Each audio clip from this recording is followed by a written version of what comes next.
Welcome back, everybody. Today we got a special treat. Today we're going to be reviewing and checking out a vintage guitar magazine publication called Guitar for the Practicing Musician. Guitar for the Practicing Musician was a guitar magazine published in the United States by Cherry Lane Music from 1982 to 1999. The magazine was published monthly. In 1992, it was the most popular magazine in the country. And we're going to start off with our prototype issue. As you can see, it says prototype issue. It's one of the earliest issues released. Even though the magazine was released in 82, I have some issues from 83 and on. So we're going to go ahead and cover these awesome magazines page by page. And what made these magazines very distinct was that it was popular for publishing songs with guitar tablature notations, as well as interviews and instructional columns. So this wasn't like your standard guitar player magazine or guitar magazines. This had a lot of tablatures and songs in here. So if you wanted to learn the songs, you can learn them in this magazine. All right, so we're going to go ahead now and check out these magazines page by page. And we're going to start off with our premiere issue. This is from July 1983, and it's Guitar for the Practicing Musician, and it's got obviously Neal Schon on the cover. All right, so let's check out Guitar for the Practicing Musician. We're going to go page by page. We're going to comment, goof on, see the equipment, the artist, what was happening in July of 1983. All right, let's check this out. All right, so here's the cover. We got Neal Schon, obviously from Journey. New magazine, free offer, see page 14. On the very top of the magazine, it says prototype issue. So I'm sure the earlier issues in 1982 were different, and these were the prototype issue of July of 83. All right, so we got Billy Squier, Paul Simon, Night Ranger, John Entwistle in this. And look, see on the upper right here, we got complete sheet music. So this magazine was very popular for guitar players and musicians because it had sheet music for Toto's Rosanna, Pass the Ducci, Don't Tell Me You Love Me with Night Ranger, Give Me All Your Lovin', She Blinded Me with Science, Aqualung, In the Dark, Let Us Pray, Day Tripper, and LGIGY. Again, this is July of 83, so let's open her up. And this particular issue has only 52 pages, so we're going to go through this pretty quickly. And when we get to the sheet music, we'll speed that up just a little bit. Let me know, though, if you would like me to share the sheet music in a separate video. I can do that. If you wanted the sheet music and you don't have it, I can pretty much post it on here. But I'm sure all this is available online anyways, the sheet music. All right, so let's continue. Let's open her up. All right, so look. See that on the bottom? We have an advertisement for Yamaha. I had that solid state 50 watt Yamaha amp. That was my go-to amp from like 83 to like 86. 83, 87. I had a Yamaha G112. I think it was G112. 50 watt practice amp. Solid state. I loved it. It was awesome. That's where I had all my effects pedals. Boss. Flanger, DS1 distortion, heavy metal pedal, chorus, delay. It was awesome. That was how I learned my guitar playing. I was playing everything on that Yamaha amp right there that you see. Look at that beautiful Yamaha guitar. All right, next page. All right, look, this is When All Others Fail. Lauren cassettes are safe and sound sensational. I never heard of Lauren cassette tapes. This is where the cassette tapes were popular. I always knew about TDK and Memorex, and then your store brands, but I never heard of Loran. So remember, I don't think CDs were out yet. This is 83. So you had 8-track tapes were already phased out by then, but you had vinyl and you had cassette tapes. And by 83, you had Walkmans. So that's when you put these cassettes with your favorite artists or mixtapes, and you had a Walkman, a Sony Walkman. All right, look at these beautiful guitars by Ibanez. The AM 205 opening new doors. That's the Ibanez. Look at those beautiful guitars. We got the AM 205 AV and the AM 5085. And what's the difference here? One's got the cream pickup rings, the other one's got the black pickup rings. And what else do we have the differences? Okay, one's got the thick inlays and one's got the dotted inlays. That's pretty much the difference on the guitars right here. All right, next page. All right, here, so these are excerpts. The contents for the July issue of 1983. Where were you in 1983? I was in high school in 1983. And so heavy metal was fresh and alive. We had Quiet Riot, Motley Crue, Def Leppard. You had Van Halen, Scorpions, Judas Priest, Loudness.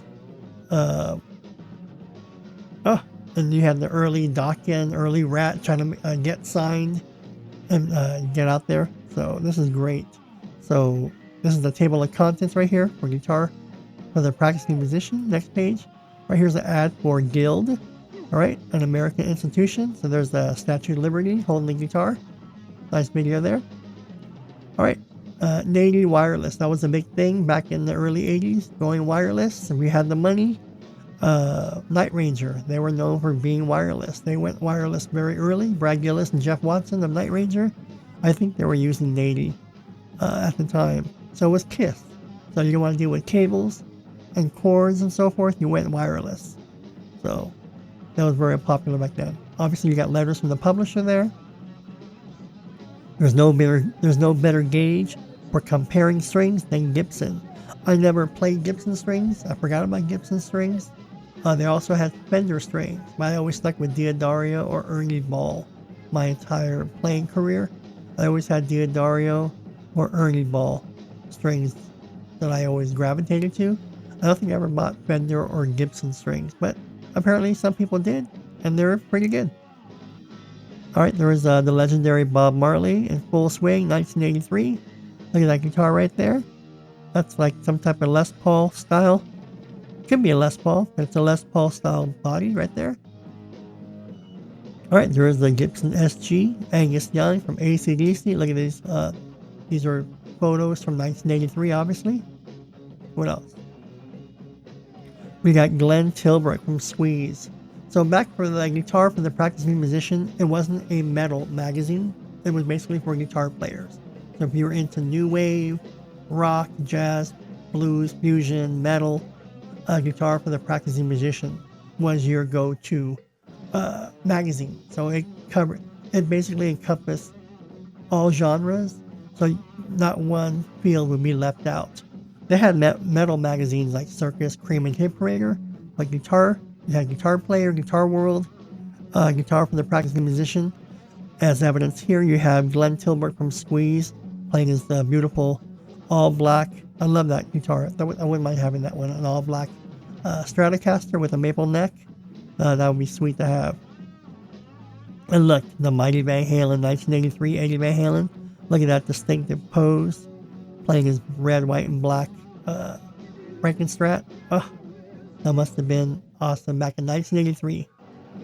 All right, Mason Boogie amps. I believe Brad Gillis was playing Mason Boogie. He was the only player that I knew of that was playing with Mason Boogie amplifiers at the time. Word number one, performance, reliability, and quality. But Mason Boogies were very powerful, get very dirty sounds, and if you like Night Ranger, Ozzy Osbourne, Brad Gillis, he played with Mason Boogie amps.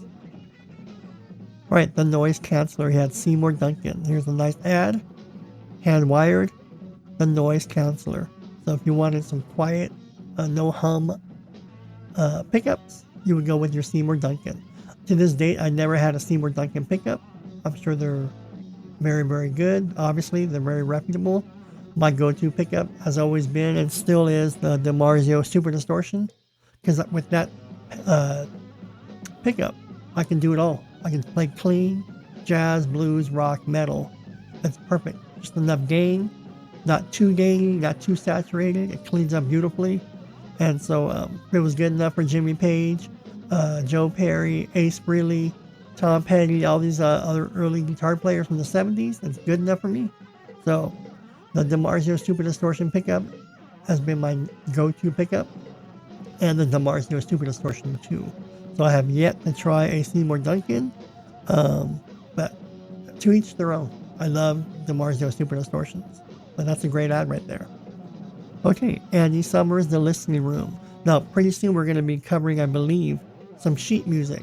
So rather than bore you with the sheet music, we're going to flip through those pages more quickly when we get to the sheet music. One, I don't know how to read sheet music. If it had tabs, we can talk about the tabs. But again, if there's any sheet music in this issue that you particularly want me to focus on, I will gladly make a video just uploading the sheet music from this video. And this way you can have your own. That'd be cool. So if you want some sheet music from any of these issues, just leave a note or comment below. Say, hey, Tony, I want that sheet music for this particular song. I'll go ahead and upload it. And then where you have plenty of time to screenshot it and save it and so forth. Right, so this is Andy Summers from The Police. Another underrated guitar player. Great guitar player. Great songwriter. And he has amazing tones. Just like The Edge from U2. They have and Johnny Marr from The Smiths. Those three guitar players can create awesome music with chorus and delays and reverb and all these multi-effects. Andy Summers, Johnny Marr from The Smiths, and The Edge from U2.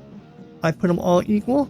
Not like equal in technique and stuff, but they're distinct. And when you hear them play, they each have their own formula for creating distinct tones. It's beautiful. So if you like Andy Summers and The Police, there's a good article right there for you. All right, we don't just talk about music, we give you music. Again, so this is our prototype issue, our first issue for this series, Metal Magazine Review.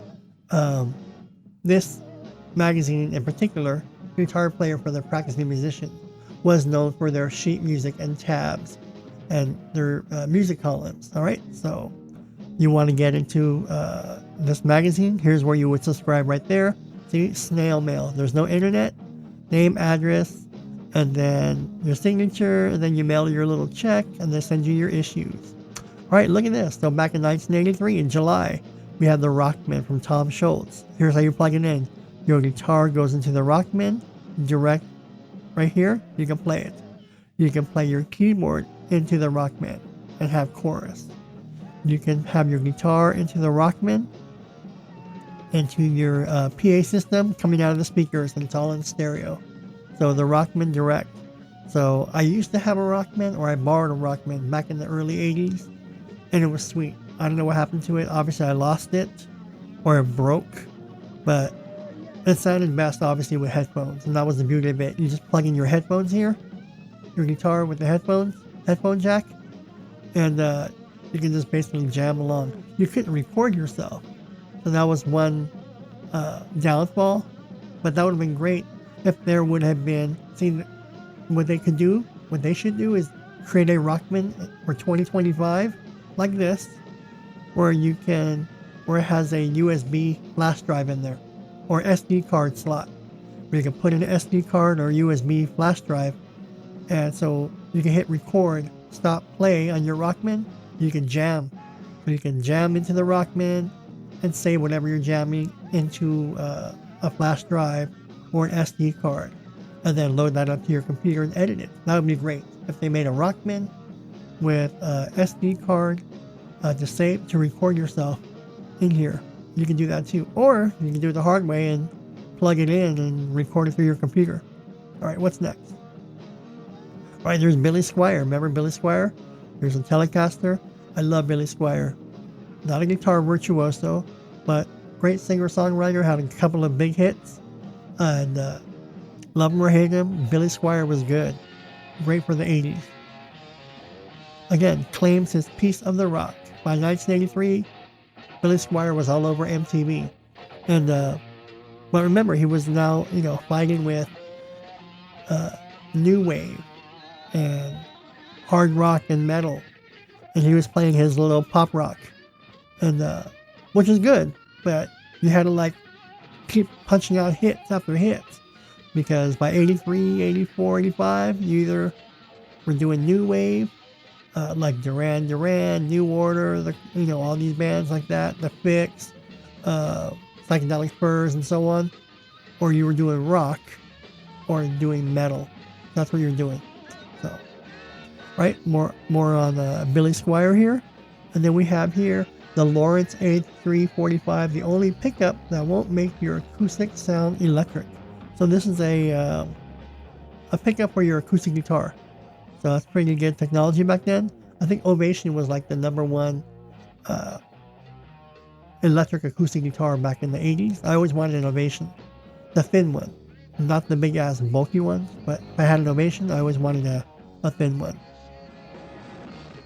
All right, so here we go. So here's Billy Squier. Here's the sheet music.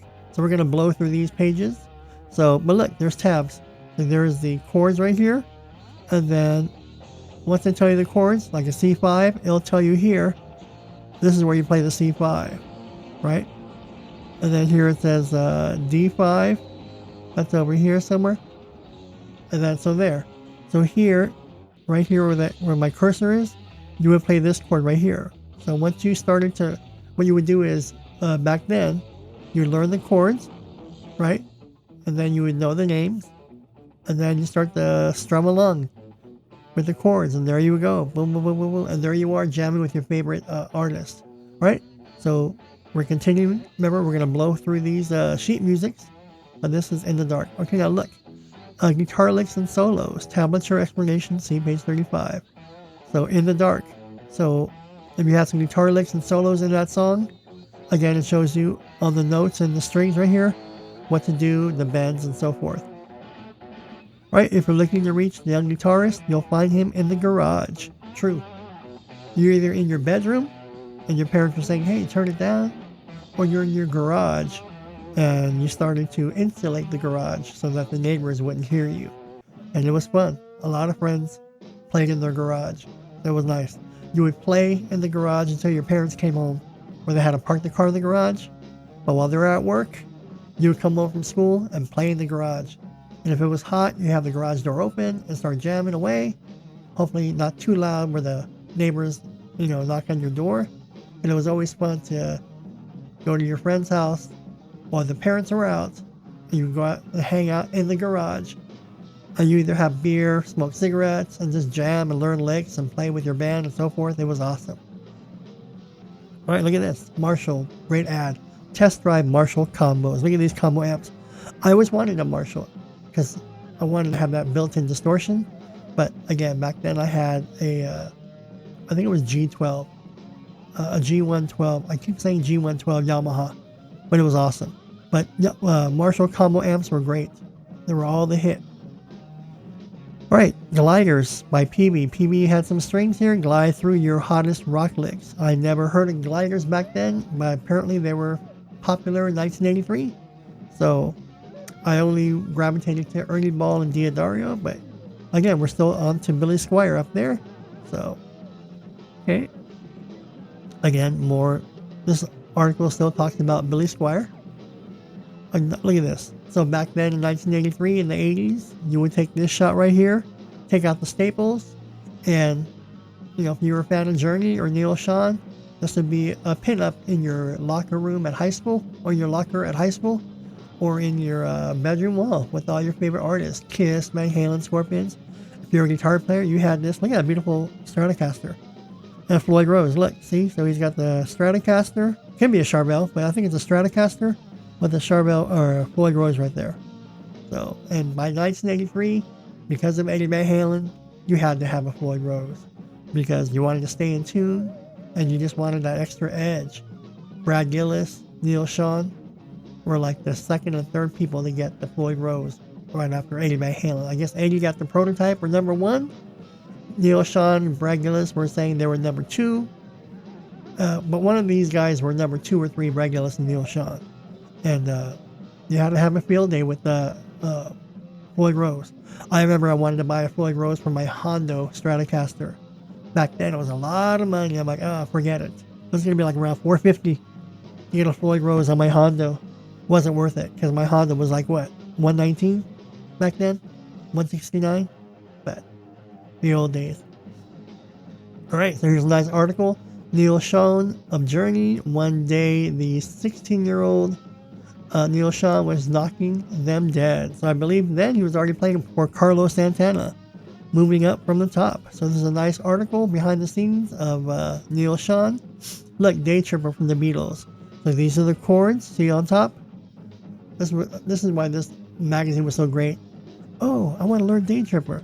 So these are the chords. Once you learn the chords, then you start singing, you know, got a good reason. These are the chords right there. See, it tells you what to play. A, and there it is right there. And that's how you would do it. So let's go through the sheet music right there. And then these are the guitar licks for Day Tripper. Look at this beautiful ad. So this is a 1983. So that would be pretty nice right now. A 1983 Fender Stratocaster. We brought back the good old days. You got Jimi Hendrix, Buddy Holly, and Eric Clapton right here. So Fender Legends. Well, look at this beautiful, look at that. That's a nice burgundy burst. I'm just making that name up, but it looks like a burgundy burst. Maple neck, that's a beautiful Stratocaster. I would love to have this Stratocaster right here. Vintage classic design, shape, and this is a 1983 model right here, obviously. So a 1983 Stratocaster would be great to have. All right, nice article here of Paul Simon. Remember Simon and Garfunkel? He went solo, made it pretty big. Poet of the top 40. He had some good hits in the early 80s. Devastating. Okay, D'Addario XLS guitar strings, bass strings, and guitar strings. Extremely bright bass sound by D'Addario. So these are bass strings, a nice ad. D'Addario and Ernie Ball were the top dogs of guitar strings. All right, Let Us Pray, so by Judas Priest. So any of you out there want to learn Let Us Pray, I'm sure right now, because this is before the internet, and everything is on the internet. So you can either find some guy doing a cover of Let Us Pray on YouTube, or I'm sure you can find some sheet music on Let Us Pray by Judas Priest on the internet somewhere on Google. I'm sure you can, someone's already uploaded it somewhere, but this is it. So when you got this magazine, you were happy to get this. You can learn the songs. Again, this now gives you a tablature explanation, tells you how to read the notes, fingering and so forth, the abbreviations. So if you want to learn a little bit about music theory, this gives you a nice little quick tutorial on that. This right here ad was iconic for decades. Maxell cassette tapes. Everybody thought this was John Lennon. It looked like John Lennon. He had like a little British accent. He just said like, or he had some type of British. It looked like John Lennon, basically.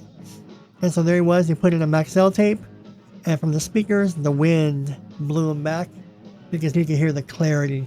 After 500 plays, our high fidelity tape still delivers high fidelity.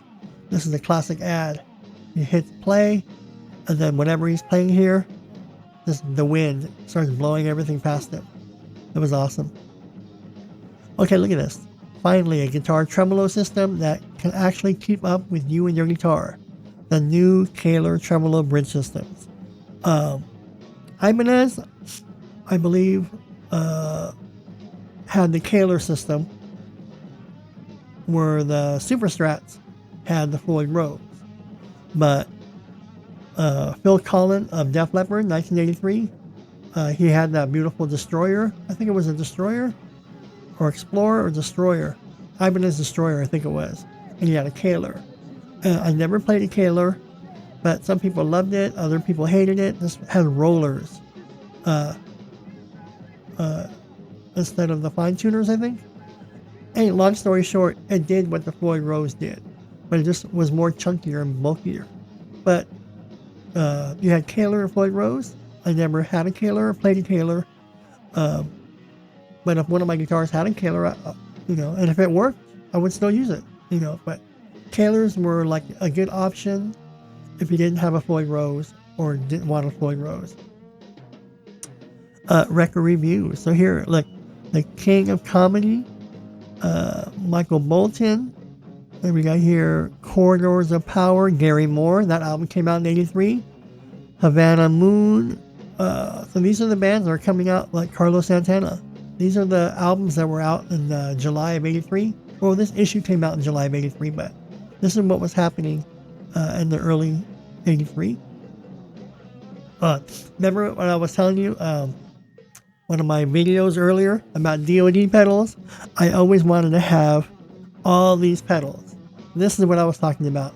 The FX series Electrifying. Now, someone commented, I don't know who you are. Maybe you do know who you are.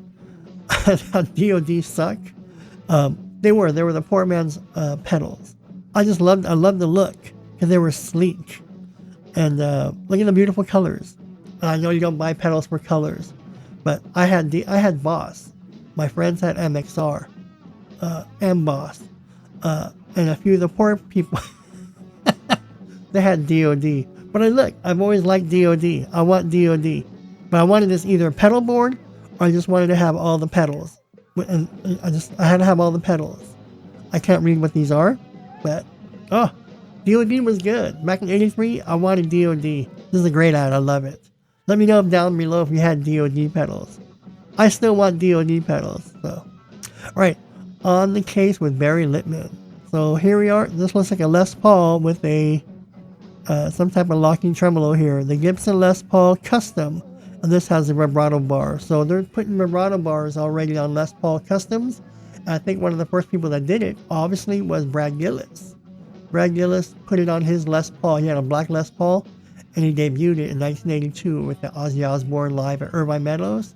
But also Neal Schon had a Floyd Rose on his Les Paul on one of the Journey concerts back in 82. Doesn't matter who was first, but they wanted to have Les Pauls on their guitar, or they wanted to have Floyd Rose locking tremolos on their electric guitars. One, to stay in tune and to be able to do dive bombs and effects. So, on the case with Barry Littman. So, that is that.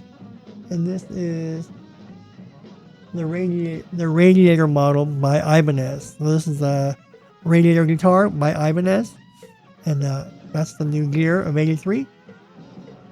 Alright, look. So if you wanted to learn Night Ranger, here we go. Don't Tell Me You Love Me. This words and music by Jack Blades. This is not written by Brad Gillis. But this is written by Jack Blades. So he gets all the writing credits. He gets all the money. But soon Brad Gillis would be Jack Blades and Gillis. Or Gillis and Watson and so forth. So here's the sheet music for Don't Tell Me You Love Me. Let's blow through that. Blow through that. Here's all the guitar solos for Brad Gillis, Don't Tell Me You Love Me. And Jeff Watson. So if you want, look at this, okay? Remember we had the DoD pedals? Now this is the Black Series. These are the Sound of Precision. This is when MXR now, I don't know if they're trying to copy DoD, but MXR had black pedals. They had all their metallic ones in different colors, but then they went all black. But they had their color-coded names here, like yellow, green, I don't know what color that is, yellow, orange, pink, or red over here. But this is the new Series 2000s from MXR. 6 effects with startling accuracy and clarity. So these may be a hot commodity to acquire. I'm sure maybe you can find these on eBay and just look for MXR pedals. Because if they work, they're great. But look, see how these are black and sleek? They were kind of... Oh yeah, I forget. I also forgot about Ibanez. Ibanez made some awesome pedals too. You had Ibanez effects pedals, MXR effects pedals, DoD effects pedals, and Boss effects pedals. And I think they went as far as pricing. You had Boss, Ibanez, and MXR were pretty much around the same price point. And then you had the lower end, more affordable DoD. But they were all good. I mean, if you wanted a flanger, you would get your flanger. And so forth. But look, here's MXR with black pedals. That's pretty cool. Alright, the list. What's the list? 20 tips on the 70s. 20 essential electric guitar albums. Let's see what this says here. Let's see what we can do here. Alright, so look. Blues Breakers, John Mayall with Eric Clapton. Truth, okay, look. So this is a pretty good list. Van Halen. So this, to them, this is the 20 essential electric guitar albums. Abraxa by Santana, Blizzard of Oz, Regatta de Blanc, Led Zeppelin, live at the Fillmore. Full Moon, live at the Regal. So if you're into guitar playing, these are the albums that they recommend. The Yes album, Yes. Inner Mounting Flame by Mahavishnu Orchestra. Dixie Dregs, Paul Butterfield, Jeff Beck, Blow by Blow. Boom. Top 10 Rock and Roll Hotels. Dedications. So that was that. Let's get out of it. Alright, what's next? I think we're almost done here. Alright, D. Markley. Oh yeah, D. Markley made some guitar strings too, so here's a nice ad for D. Markley. And I think we're almost done here. And this is the back cover of the premiere prototype issue with Neal Schon. Alright, don't be different to be different. Be different to be better. Ampeg. Ampeg had some great amps. And there's, what's his name? Steve Morse. Steve Morse is an awesome guitar player. Steve Morse here. So, put that back over here. There we go. That was out of focus there. Okay. So here we go. Ampeg amps. And this is the back cover of the premiere issue. Let's go back over here and get back into it. Alrighty. So there you have it. That is see the top up here? That was the prototype issue for a guitar player for the practicing musician. And here it says complete sheet music featuring Neal Schon. Let me know what you think of this premiere issue. It's not the premiere issue in general because they came out in 82, but I guess they revamped themselves in July of 83 because here it says prototype issue. So this is pretty good. So this is their new layout and complete sheet music with the tablatures and so forth of these bands. So let me know your history with guitar for the practicing musician. Some people didn't like it. Some people prefer Guitar World, Guitar Player, Guitar. There's another one, Premier Guitar, and then this one. All right. So this was the July 1983 Guitar for the Practicing Musicians episode issue. Let me know your thoughts on this magazine. Did you like this magazine? Did you like this particular issue? And do any of you still have these issues out there? Let me know in the comments below because I think it's fun to go over these magazines. Many of you are younger, were never exposed to these magazines. Some of you are trying to get your hands on these magazines. Many of you have had these, and like most of us, we threw away or lost them, or we moved and they got lost in the shuffle or whatever. But fortunately, I still have my magazines, and I was able to digitize a lot of my magazines. So what you're seeing here are my digitized magazines that I was able to scan. All right, I'm Tony. Thanks for joining me in this wonderful series of reviewing metal magazines, vintage metal magazines. And we're starting off with Guitar for the Practicing Musician, July 1983 issue. Now we're still going to be covering a vast array of issues from Hip Parader, and I may have some Cream or Circus, but I want to get into the Hip Paraders and the Guitar for the Practicing Musician. So I thought it'd be fun, and then I have a playlist. So any of you at any given time want to revisit these magazines or look inside of them, I'm trying to make these videos available to all of you. So if you want to check out what these issues look like, maybe you want to order one on eBay based on what you see on the video. Oh, I want that magazine. I got to have that issue. I'm sure you can find a lot of these issues. People sell them anywhere from like $17, $50, $80, depending on what magazine, what artists are on the cover and so forth. All right. So I'm Tony. Thanks for joining me. Stay tuned for more videos. We got more guitar tones coming for you. We got more guitar reviews. We got more guitar licks. We got more magazine reviews and more demos coming for you. So any questions, comments, and feedback, leave them below. Thanks for joining me, and I'll see you all in the next video.